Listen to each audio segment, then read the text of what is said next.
श्रीमद्भागवत महापुराण प्रथम स्कंध अध्याय क्रमांक 4।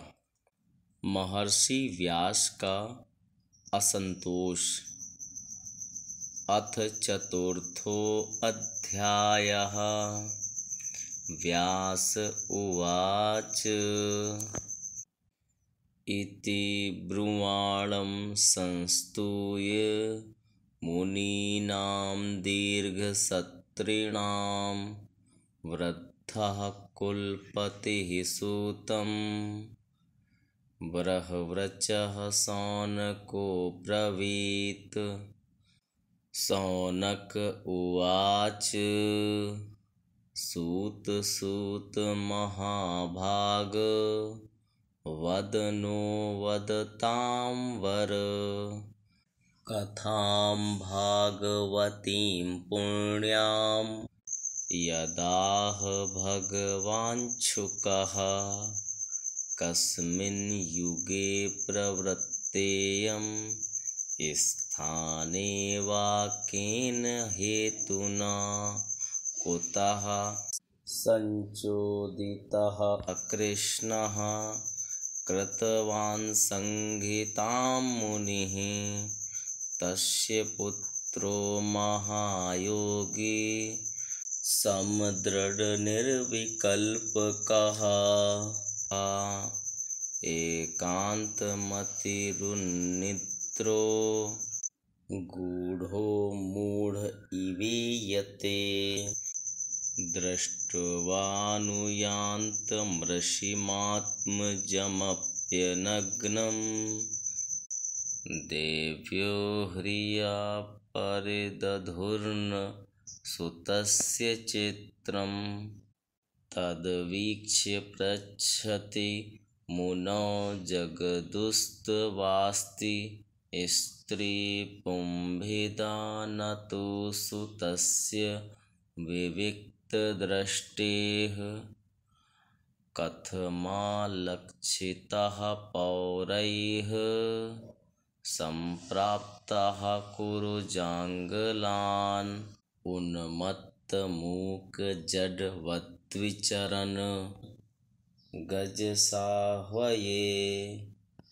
कथं वा पाण्डवेयस्य राजर्षिर्मुनिना सह संवादः सम्भूताय यत्रैषा सात्वती श्रुतिः।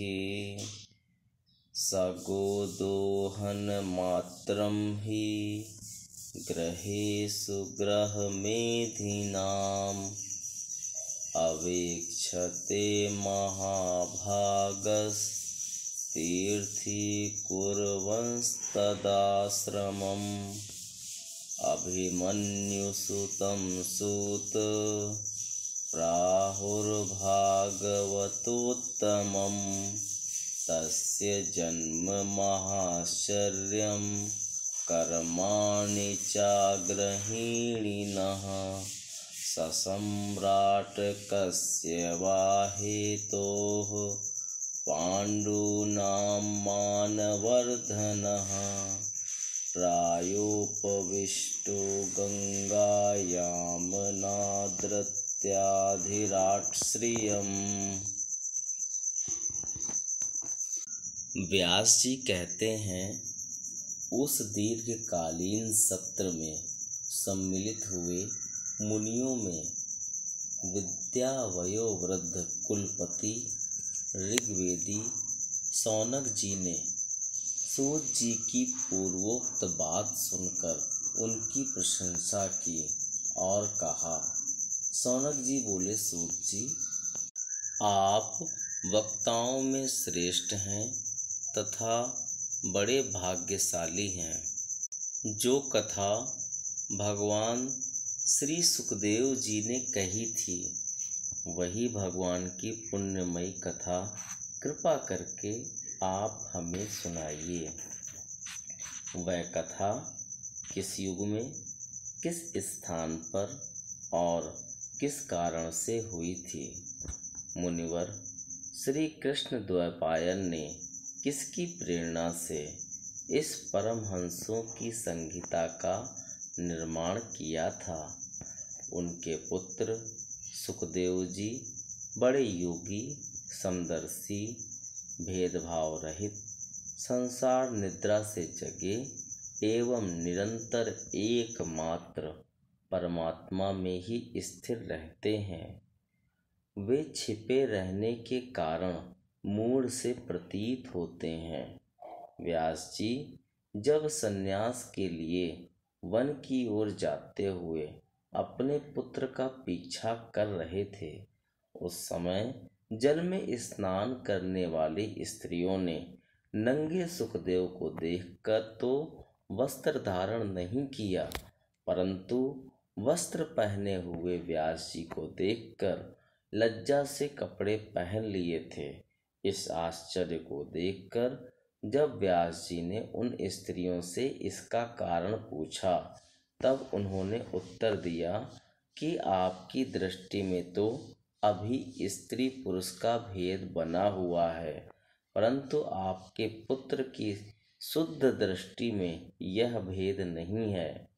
कुरुजांगल देश में पहुंचकर हस्तिनापुर में वे पागल, गूंगे तथा जड़ के समान विचरते होंगे। नगरवासियों ने उन्हें कैसे पहचाना? पांडव नंदन राजर्षि परीक्षित का इन मौनी सुखदेव जी के साथ संवाद कैसे हुआ, जिसमें यह भागवत संहिता कही गई? महाभाग श्री सुखदेव जी तो गृहस्थों के घरों को तीर्थ स्वरूप बना देने के लिए उतनी ही देर उनके दरवाजे पर रहते हैं जितनी देर में एक गाय दूही जाती है।